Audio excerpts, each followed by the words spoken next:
And this is a whole subject that we'll get into another time, because this is a very big subject about how the church uses the sunrise behind the mountains. There's a very good reason why, and we'll get into that another time.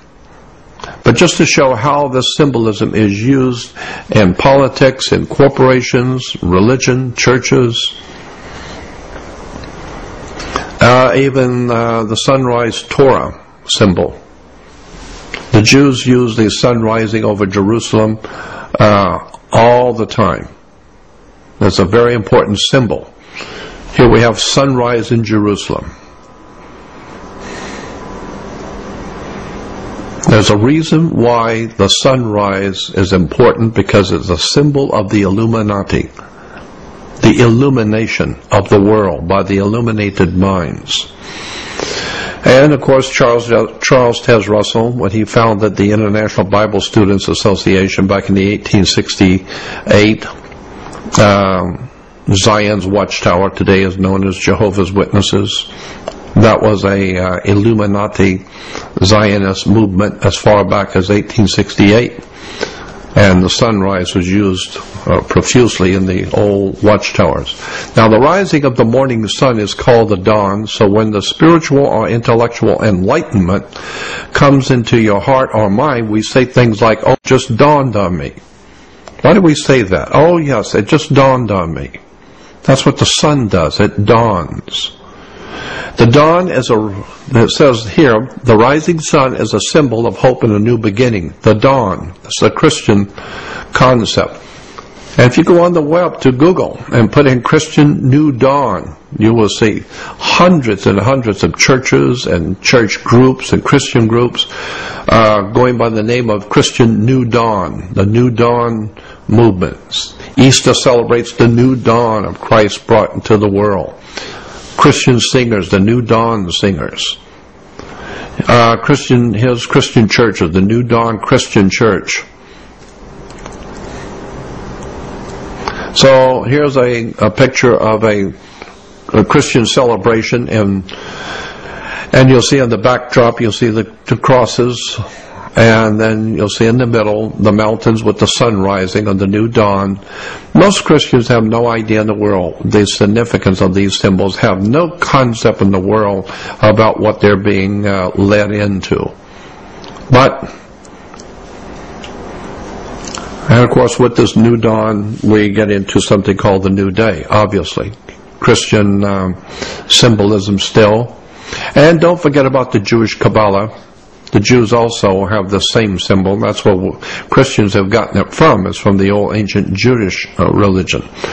In the book 9.5 Mystics, the Kabbalah Today, on the 9th chapter is called The Fragrance of Eden, the way of one who is caught between the suns of a dying and dawning day. So this is a very important Jewish symbol also in synagogues, the sun rising for the new dawn. And here was a song that was written about the Jewish people during the Second World War. It says, "The first to perish were the children, abandoned orphans, the world's best and bleak earth's brightest. These children might have been our comfort for these sad, mute, bleak faces. Our new dawn might have arisen."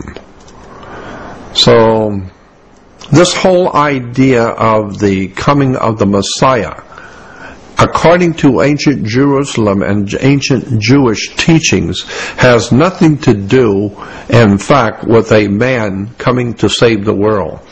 In Judaism, the Messiah is actually a messianic period of time.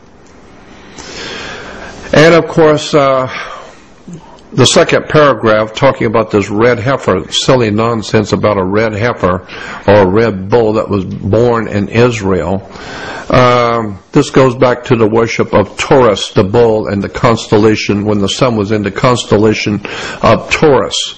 This is why Moses and the Israelites were worshiping a golden calf. The golden calf was the sun, which is golden, and the calf, which is a Taurus, the bull, the constellation of Taurus. That's a whole subject we'll get into also. But even today, they're talking about a red heifer born in Israel. And the second paragraph goes on to say that tradition records that a red heifer in our generation is the herald of the Messianic era. It is certainly an important development toward the rebuilding of the Holy Temple. Our ancient sages taught that Israel's redemption could be compared to the dawn. In the beginning, it progresses very slowly, but as it continues, it grows brighter and brighter. So this whole idea of Messiah is not a man coming back, but it is a Messianic era, a time period.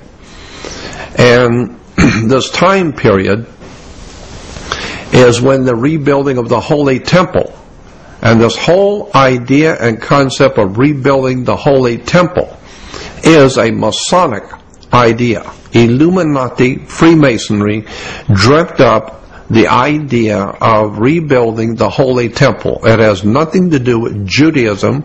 It has to do with Masonic illumination, the dawn. And of course the Nazis were big on this thing too, on this idea. The Nazis were big also by saying, Fatherland, show us the sign your children have waited to see. The morning will come when the world is mine, tomorrow belongs to me.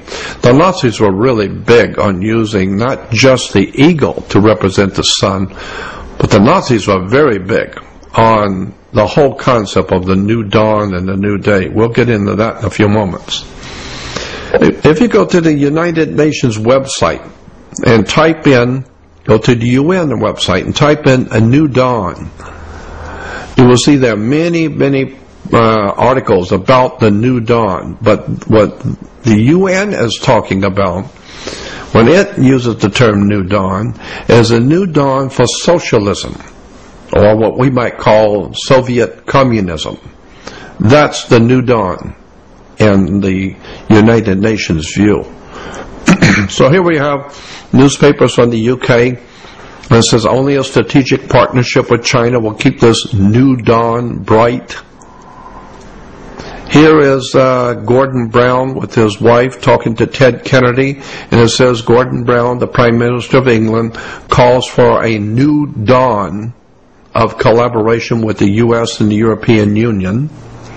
Bush sees a bright dawn emerging. Here's Brown calls for a new world order, which would be a part of that truly global society of the new dawn. Even the Catholic Church is getting into the act, talking about the new world that's coming in the new dawn. And while we're talking about the UK and the United States working together for this new dawn, we might also want to remember a very interesting and important article in August of 1914 in the Congressional Record. Now, in the Congressional Record, as far back as 1940, there was entered into the Congressional Record a series of articles called Steps Toward British Union, a World State and International Strife.